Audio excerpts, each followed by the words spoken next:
ছেলেরা যদি 4টা বিয়ে করতে পারে তাহলে মেয়েদেরও 4টা কেন, মেয়েরাও বেশি করবে, কারণ মেয়েদের এনার্জি অলওয়েজ বেশি থাকে।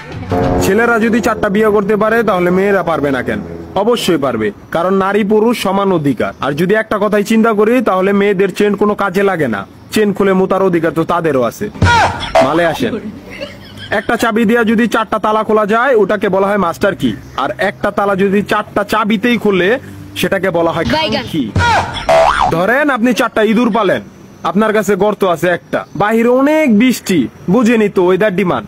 এখন 4টা ইঁদুরের একসাথে গর্তে ঢুকতে হবে, তখন আপনি কি করবেন? ধরলাম উপরে নিচে মিলাই আরো 2টা আছে, হ্যাঁ, তাহলে 4 নাম্বার ইঁদুরটা কই যাবো? কানের ফুটা দা না নাকের ফুটা দিয়া? হ্যাঁ, তার মধ্যে মাসের মধ্যে 7 দিন থাকে লকডাউন।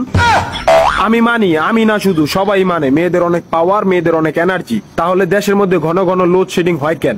আমার মাথায় কোনোভাবেই ঢোকে না। একটা ছেলে যদি 4টা বিয়ে করে, 4টা ঘরে যদি 10টা সন্তান থাকে, তারপরে বাপের নামে একটাই থাকবো। এখন আপনি যদি 4টা বিয়ে করেন, একটা সন্তান হয়, তাহলে বাপের নাম কি দিবেন? সলিমুদ্দিন, কলিমুদ্দিন, আনোয়ার, মনোয়ার, নাকি গড়ে মিলাইয়া জানোয়ার?